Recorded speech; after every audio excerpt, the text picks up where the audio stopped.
Mokushuroku no Yonkishi, Os Quatro Cavaleiros do Apocalipse, Episódio 8, O Salvador. E era impossível esconder o deslumbramento com aquela sensação de espanto, pois todos eram surpreendidos com o incrível e surreal cenário do submundo. Fora isso, eles estavam também espantados com a altura daquele lugar, que por acaso lembrava muito uma colmeia.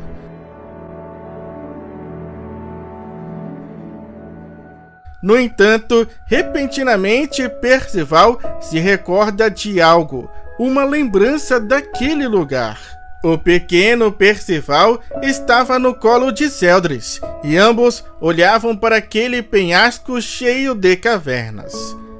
Ah, você deve estar surpreso com a quantidade de buracos, não é? Acho que você iria ficar de boca aberta se soubesse quantos existem. Este é um relevo que existe há mais de 3.000 anos, e cada um daqueles buracos se conecta a um determinado lugar de Britânia. Mas agora precisamos descobrir de qual buraco você veio. E até lá, você pode ficar aqui comigo. Com Zeldu, perguntava o pequeno Percival. E Zeldris respondia: sim, com Zeldu e Geldar.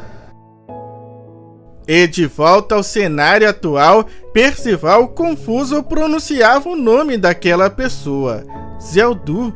E percebendo que Percival estava estranho, Annie perguntava o que tinha de errado. Mas ela acaba julgando entender como ele se sente. Afinal, aquele lugar também lhe assustava. No entanto, bem entusiasmado, Percival simplesmente começa a dizer que aquele lugar é muito antigo e que cada um daqueles buracos se conecta a um lugar de Britânia. E claro, essa informação vinda do Percival deixa todo mundo confuso. Afinal, como ele poderia saber de algo assim? E ele mesmo não sabe nem explicar, o que faz Annie novamente questionar se ele está realmente bem. Entretanto, havia algo realmente de estranho acontecendo naquele lugar. E quando eles percebem isso, já era tarde demais. Uma forte rajada de vento vindo por detrás deles acaba lançando todos para fora. Percival, Lancelot, Gawain, Tristan e todos os outros começam a cair em queda livre, em direção à morte certa. E durante a queda, com Xion ali em desespero, a Eoladio explica o que foi que aconteceu. Ela diz que aquela rajada de vento tem a função de desobstrução para evitar o entupimento daqueles buracos. Em outras palavras, é como uma descarga contra invasores, cadáveres ou qualquer outra coisa do gênero. Mas logo depois de explicar, Eoladio se transforma e pede para que Xion segure a sua mão. No entanto, o rapaz se recusa a segurar a mão de um demônio. Mas Eoladio questiona se ele então prefere morrer. E talvez para a tristeza de muitos aí, Xion escolhe viver e segura a mão de Eoladio. Entretanto, o rapaz estava também, claro, preocupado com Tristan. E ao gritar pelo seu nome, logo ele percebe que o príncipe não só estava bem, mas com a Isolde em seus braços. Mas ainda assim, nem todos estavam em segurança. Sivan e Escanor continuam em queda livre para o desespero de Tristan, que não podia ajudá-los. Porém, rapidamente, Gawain entra em cena e começa a recitar um feitiço. Encantamento das Asinhas. Melhor nome que poderia ter, né? De cavalo, eles evoluem para Pegasus. E Annie, que já estava segura graças ao poder mágico de Percival, fica deslumbrada com a evolução do seu cavalinho. Já Donnie acha que ele parece mais um porco alado do que um Pegasus. Mas isso não abala a confiança que o Sivan tem agora. Ou será que não, né? Pois de repente, uma enorme criatura demoníaca surge voando na direção deles. No entanto, aquela criatura, antes de atacá-los, sente algo familiar.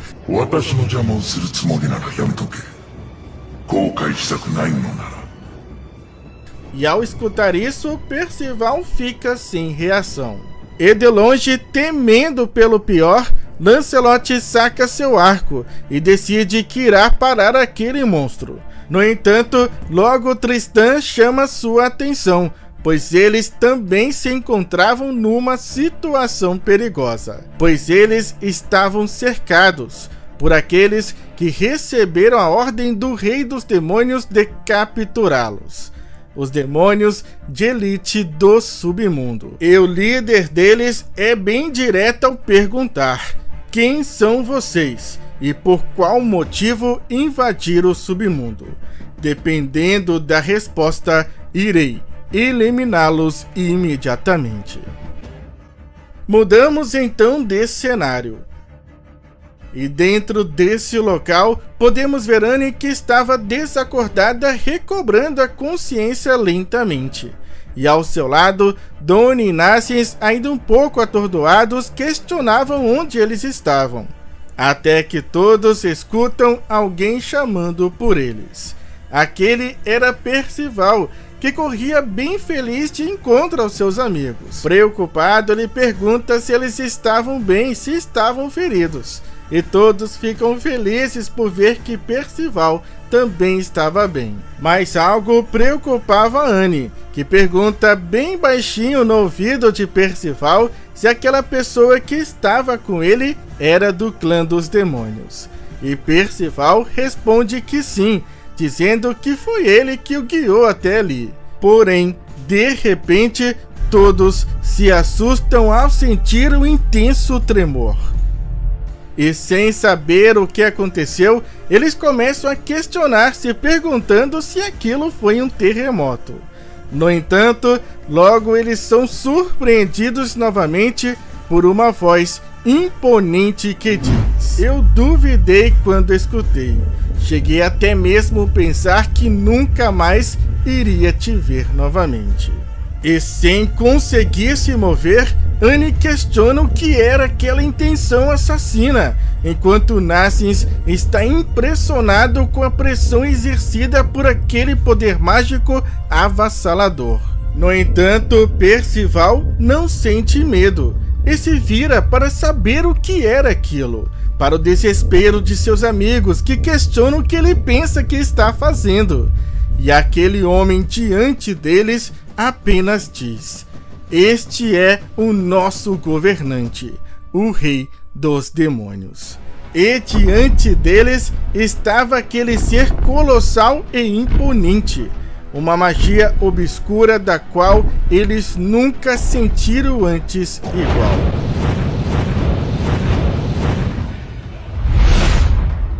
E enquanto Anne, Nasciens e Donnie gritavam desesperados por estar diante do líder de todos os monstros, Percival calmamente dizia: esse sentimento, essa voz, eu me lembro deles. E mais uma vez, ninguém consegue entender Percival, porque ele estava dizendo aquilo. E quando finalmente Zeldris, o rei do submundo, se revela, é que Percival finalmente consegue se lembrar de tudo. Nós vamos se reencontrar novamente algum dia, Percival. Zeldu, é você. E Zeldris respondia: é Zeldris, mas era assim que você costumava me chamar naquela época. Zeldris finalmente se revela para seus repentinos convidados. E enquanto todos estavam surpresos, mas aliviados por Percival conhecer o soberano do submundo, Percival, por sua vez, estava feliz por reencontrar aquela pessoa novamente. No entanto, nem todos estavam contentes com aquele momento. Percival conheceu o reino dos demônios antes de ir para o dedo de Deus. Sua infância, cercada por um véu de mistérios, aos poucos vai sendo revelada.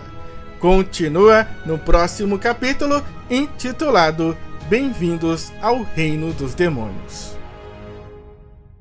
E começamos vendo que Lancelot e os demais foram capturados pelos demônios. E enquanto Tristan estava visivelmente apreensivo, o Lancelot, por sua vez, estava bocejando de tão preocupado que ele estava com aquela situação. No entanto, aparentemente nem todos estavam ali, pois Isolda diz para Xion sentir a falta de Gawain. Mas Xion, como sempre, diz não se importar. Afinal, não era o Tristan, né? Pois se fosse, a história com certeza ia ser bem diferente. No entanto, ele estava indignado por eles terem confiscado as suas armas. E os demônios estavam atentos a cada passo e movimento deles. E também decepcionados com Eoladio, por ela ter guiado os humanos até o reino dos demônios. E o cerco estava bem pesado para eles, cercados por todos aqueles demônios que ainda intimidavam eles, exigindo que eles andassem mais rápido. E o motivo por Tristan estar apreensivo é porque ele não fazia ideia de qual era o plano do Lancelot, pois era graças a ele que todos estavam naquela situação, já que ele pediu para que ninguém revidasse e deixasse ser capturado. Portanto, Tristan queria saber qual o propósito disso. E a resposta do Lancelot é bem simples. O rapaz diz que o inimigo deles é o Reino Eterno e não o clã dos demônios. No entanto, Tristan acredita que o outro lado não pensa da mesma forma. Porém, além disso, Lancelot enfatiza que Percival e seu grupo também foram provavelmente capturados. Portanto, dependendo de como eles agirem, eles podem acabar colocando eles em risco. Mas de repente, um daqueles demônios acaba percebendo algo de estranho vindo de Tristan. Ele questiona o porquê dele conseguir sentir emanando dele, ao mesmo tempo, a magia do clã das deusas e do clã dos demônios. Io imediatamente responde: mas claro, afinal, ele é Tristan, o filho de Meliodas, um dos 7 pecados capitais. E essa revelação provoca a fúria daqueles demônios, que exaltados começam a dizer: a criança impura, a aberração nascida de um demônio em uma deusa, como se atreve a entrar no reino dos demônios? E toda essa hostilidade repentina coloca Isolda e Xion em posição ofensiva, pois ambos não iriam permitir nenhum tipo de investida contra Tristan. No entanto, Tristan estava em completo silêncio, mas Eoladio não se contém e manda todo mundo calar a boca, já que eles deveriam saber quem ele era. E que, acima de tudo, eles foram as pessoas que salvaram a vida dos seus irmãos do Reino Eterno. Mas os demônios estavam irredutíveis, pois nada do que Eoladio dissesse parecia mudar a posição deles. Ou melhor, talvez existisse sim uma única coisa. Pois Eoladio acaba dizendo: vocês irão ter a mesma postura se eu contar que o Percival está entre eles? E assim que escutam o nome de Percival, todos arregalam suas bocas e olhos. Eles não conseguiam acreditar que Percival estava no reino dos demônios. E essa reação totalmente inusitada deixa Xion e Isolda bem confusos, assim também como Tristan e Lancelot.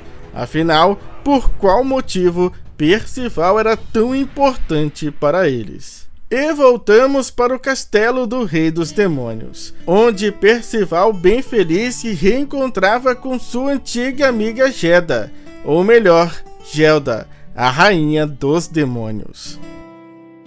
E segurando Percival que nem um bebê, Gelda conta que ele cresceu bastante, mas que ainda continua sendo muito fofo. E Percival, por sua vez, diz que suas mãos ainda continuam sendo bem geladas. E observando tudo aquilo, Doni, Annie e Nassens ainda não conseguiu compreender como Percival podia conhecer o rei e a rainha do submundo.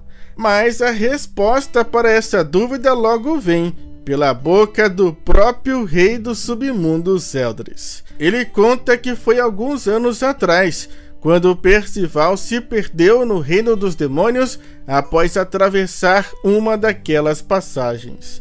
E por este motivo, ele acabou morando com eles por um tempo. E a partir daí, eles começam a conectar as coisas, com Annie dizendo que foi provavelmente durante esse tempo que ele aprendeu a língua dos demônios. E o Nassens acrescenta dizendo que as crianças aprendem realmente muito rápido. E enquanto eles estavam ali perplexos por descobrir tudo aquilo do Percival, por sua vez, estava recebendo um forte abraço de Gelda, que elogiava seu elmo dizendo que ele era bem bonito e que combinava muito com ele. E é então que Percival diz que era do seu vovô. Gelda então pergunta se ele conseguiu voltar em segurança para casa e reencontrar o seu avô.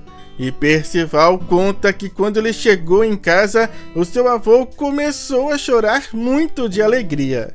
Percival diz ser muito agradecido aos dois, mas reconhece que ele nunca irá conseguir agradecê-los o suficiente pelo que fizeram por ele. No entanto, Percival não consegue esconder e acaba contando também que depois de um tempo, o seu vovô acabou morrendo. E Gelda tenta amenizar a dor de Percival, dizendo que isso é algo inevitável, pois a vida humana, infelizmente, é muito curta. No entanto, Percival revela que ele não morreu assim, pois na verdade sua vida foi tirada dele por Ironside de Camelot. E ao escutar isso, Zeldris pronuncia num tom de surpresa: Camelot. Mas logo Doni corrige dizendo ser o reino eterno. E Zeldris então pergunta quem seria esse tal de Ironside. E Percival, de cabeça baixa, responde: bem, ele é o meu pai. E Percival segue dizendo: estranho, não é? Mesmo ele sendo meu pai, ele tentou tirar a minha vida, quando eu era ainda uma criança. E conseguiu tirar a vida do meu vovô, que apenas tentou me proteger. E aquele clima alegre do reencontro acaba mudando, após Percival expor a dor que ele tem carregado. E Percival, ao contar sobre seu pai e o que ele fez com ele e seu avô, desolado, ele reconhece que tem uma família tão... Mas antes dele completar sua frase, Zeldris se adianta dizendo: não, isso não é tão estranho assim. E então Zeldris conta para Percival: há muito tempo atrás eu estava perdido, em desespero por viver minha vida como um fantoche do meu próprio pai. E isso só acabou quando eu e meu irmão derrotamos nosso pai. Percival se surpreende por ele ter passado por algo parecido também, e pergunta a Zeldris se foi difícil para ele fazer isso. E Zeldris responde que sim, que foi agonizante, mas foi o que ele precisava fazer para poder seguir em frente e proteger o reino dos demônios e viver com Gelda. E dessa forma, Zeldris diz ter certeza que o mesmo vale para Percival. Eu sei que perder o seu avô deve ter sido muito doloroso para você, mas eu posso dizer, olhando para o seu rosto agora, que você ficou muito maior e muito mais forte do que era antes. Dizia Zeldris com muito orgulho de Percival, que por sua vez agradecia a Zel por tudo que ele fez e por tudo que ele disse agora. Então você veio para o reino dos demônios em busca da passagem para o reino eterno? Era a pergunta que Zeldris, agora sentado em seu trono ao lado de sua amada Gelda, fazia a Percival. E Percival, por sua vez, queria saber se realmente era verdade que existia uma passagem para Camelot dentro do reino dos demônios. E Zéu confirma que sim. Ele conta que há alguns meses atrás algo estranho aconteceu no submundo e que a causa até o momento era desconhecida. No entanto, após isso acontecer, a dimensão onde existe o reino eterno e a dimensão do reino dos demônios agora estavam conectadas. E isso alegra Percival, que diz querer ir imediatamente para lá. No entanto, aparentemente existia um pequeno problema, algo que acaba deixando Donnie, Annie e Nassens preocupados. Afinal, que tipo de problema poderia ser? Porém, antes de tudo, Percival diz para Zeldris que deseja se reencontrar com seus outros amigos que se separaram deles. No entanto, antes, Zeldris tem uma pergunta a fazer. Os 4 Cavaleiros do Apocalipse, os Cavaleiros da Profecia em missão secreta para o Reino de Eliones. Posso pedir para que confirme seus nomes para mim? Pois os agentes do Reino Eterno podem se infiltrar entre eles. E logo então, Donnie diz o nome de todos, começando por Lancelot, Tristan e Gawain. Além também de um cavalo chamado Escanor e de mais outros 2 companheiros, Xion e Isolda. Porém, o nome que evidentemente mais chama a atenção de Zeldris e Gelda é o nome de Tristan, o filho do seu irmão. E ao escutar isso, Percival também fica bem surpreso por saber que Meliodas é o irmão mais velho de Zeldris. Assim também como Donnie e Annie, que não conseguem acreditar que o rei de Eliones é irmão do rei do submundo. Mas que agora que eles sabem disso, eles não podem deixar de admitir que os dois são realmente bem parecidos. No entanto, a Gelda lembra que são 4 cavaleiros do Apocalipse, portanto ela questiona onde está o 4º.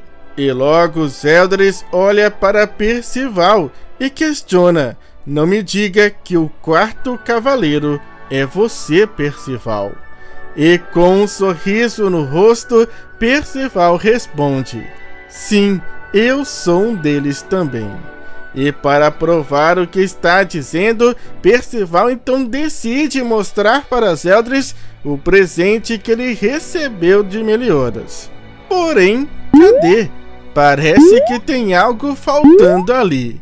E é só neste instante que Percival percebeu que perdeu a sua espada. E desesperados, Donnie e Annie começam a pressionar o garoto, pois eles haviam dito para Percival devolver aquilo para o rei, e agora eles precisam saber onde ele perdeu a espada. Mas Zeldris fica confuso, porque uma espada seria tão importante assim. E é então que o Nassens explica que essa espada estava conectada a um pedaço do caixão da eterna escuridão. Algo que já começa a preocupar Gelda e Zéu. Mas isso não era tudo, porque o Nassens ainda diz que atualmente o Reino Eterno está com o restante das peças. Portanto, se eles encontrarem a espada de Percival, todo o clã dos demônios pode ser selado. E se sentindo culpado por isso, Percival promete que irá procurar o mais rápido possível pela espada. E seus amigos já avisam que é melhor ele encontrar aquilo, pois senão eles irão ser obrigados a relatar essa história para todo mundo. Mas Percival não iria fazer isso sozinho, pois Nassens quer ajudá-lo. Aliás, não somente Nassens, pois Zeldris ordena que todos os demônios do submundo ajudem Percival também. E os demônios estavam bem contentes, pois eles tinham a esperança de um dia poder revê-lo novamente, E agora não só isso, como também poderiam ajudá-lo. Ajudar o Salvador. Só que em pensamento, o Narcís começa a questionar por que aqueles demônios chamam Percival de o Salvador. O que ele teria feito, o que Percival realmente significava para o clã dos demônios. Afinal, quem é você, Percival? Eles então retornam para o mesmo local que eles estavam quando chegaram ao submundo. E o Narcís acredita que o Percival provavelmente deixou sua espada cair quando eles foram arremessados lá de cima por aquela rajada de vento. Portanto, eles deveriam procurar exatamente naquela área, e para maximizar as buscas, eles se dividem. Mas logo Percival tem uma ideia. O garoto manifesta sua magia e invoca os seus minis Percival. E imediatamente o Narcís entende o que ele pretende fazer, pois lá em Cistana foram os minis Percival que encontraram uma das peças do caixão. Portanto, Percival ordena que os pequeninos encontrem a espada. Porém, eles não estavam muito afim de fazer isso não. Quem disse que você é um chefe? Isso parece trabalho demais, vai explorar outro. Deixa de ser besta e procura você mesmo. E o Narcís até comenta que eles estão um pouco rebeldes. Aí o Percival é obrigado a apelar. E somente quando ele implora ajoelhado é que eles decidem ajudar, mas ainda com aquela má vontade. A perda da espada de Percival causou um grande alvoroço, mas será que Percival e seus amigos irão conseguir recuperar o fragmento do caixão da eterna escuridão com segurança? Ou Camelot irá encontrar primeiro? E começamos vendo Annie, Donnie e Escanor finalmente se encontrando com os demais. E Isolda, já preocupada, pergunta a Annie se eles foram maltratados. Mas Annie diz que está bem e que aconteceu algo bem incrível. E rola até mesmo uma conversa entre os cavalos, com Sylvan dizendo que o mestre Escanor deve ter ficado ansioso por ter se separado dele. Mas o Escanor manda na lata que não, nem um pouco. Eu tô achando que esse Escanor não herdou apenas o nome do nosso saudoso pecado do Leão do Orgulho. E o Lancelot, por sua vez, pede para que Donnie explique tudo o que aconteceu. No entanto, aconteceu tanta coisa que o rapaz não sabe nem por onde começar. E o cenário do outro lado também não era tão diferente, pois o próprio Tristan conta que ainda não consegue entender muito bem o que de fato estava acontecendo ali, pois ele diz que assim que os demônios ouviram o nome de Percival, eles imediatamente mudaram totalmente de postura. E sobre isso, Donnie acaba contando que o Percival já havia estado antes no submundo e que ele também já conhecia o Rei dos Demônios. E como eles estavam falando do Percival, o Lancelot questiona onde ele está e também o Narcís. E para Donnie, essa era a parte mais difícil de explicar, mas não tinha como esconder, né? E depois dele contar o que aconteceu, essa foi a reação de Lancelot e Tristan, que não conseguiam acreditar que o Percival perdeu logo a coisa mais importante de todas. Mas não era só o Percival e o Narcís que estavam ausentes, pois a Annie também notou que Gawain não estava ali com eles. Mas a Isolda conta que ela acabou se separando deles, e que eles não fazem a mínima ideia de onde ela pode estar.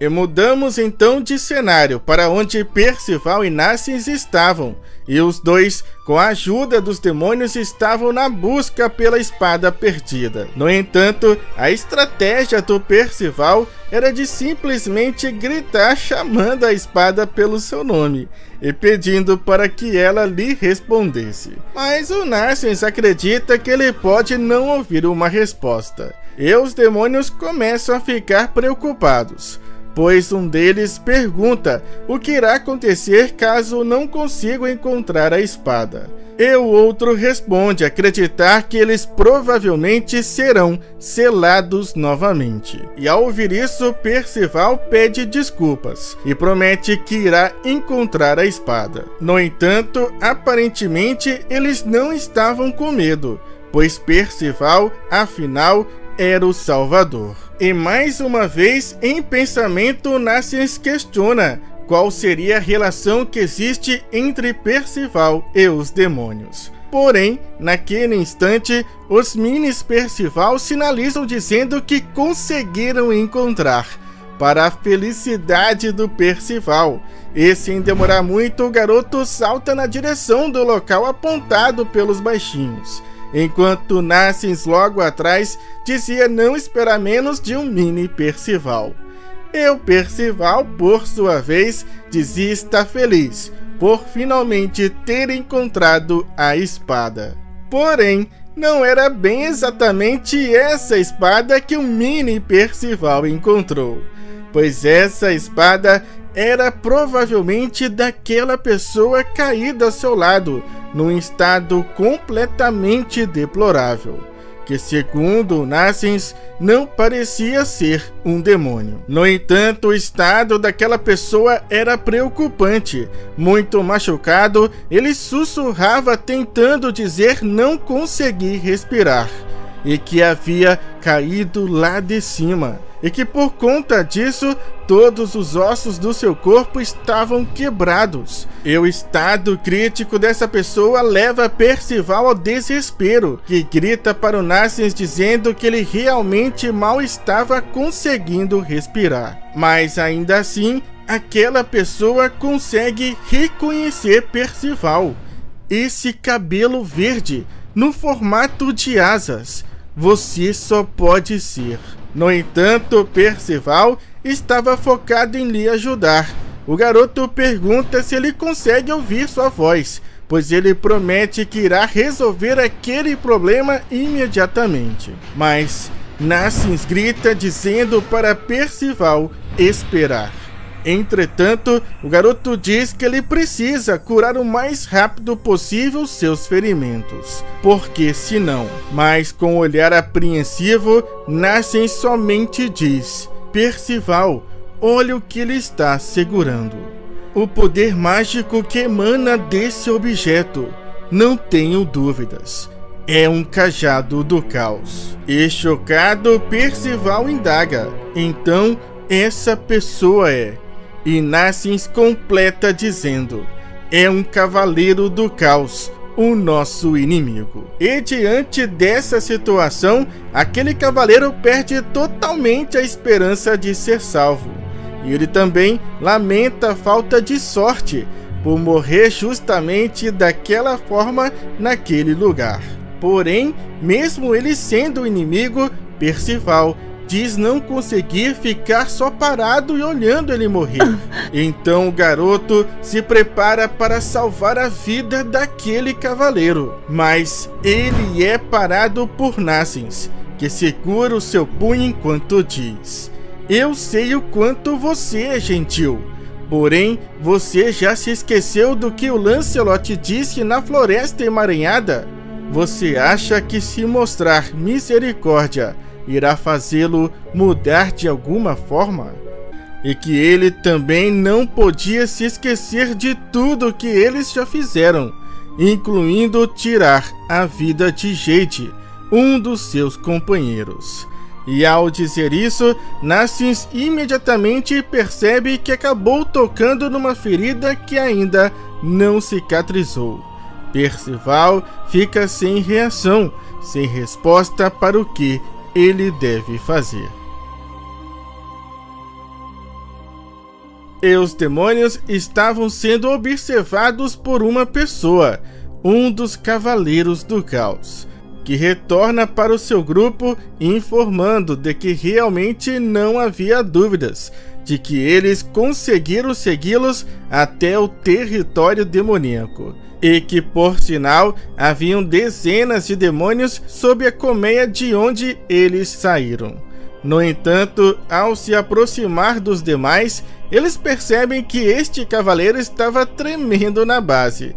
Porém, ele tenta disfarçar dizendo que não. No entanto, um outro cavaleiro adverte que este não é o momento de brincar, pois eles só não foram notados pelos demônios porque os cavaleiros da profecia os distraíram. Mas Mortlack diz que além disso, eles também tiveram sorte de ter aquela pessoa com eles, pois sem ele, eles não iriam conseguir lidar com o miasma do submundo. Entretanto, o Cavaleiro de Três Faces acredita e espera que os demônios eliminem os Cavaleiros da Profecia por eles, pois só assim o desvio que eles fizeram não iria ser uma total perda de tempo. Porém, Mortlack é mais pé no chão e não acredita que tudo irá correr tão bem assim, de uma forma tão favorável para eles. No entanto, além disso, ele também estava curioso para saber por qual motivo eles vieram para o submundo.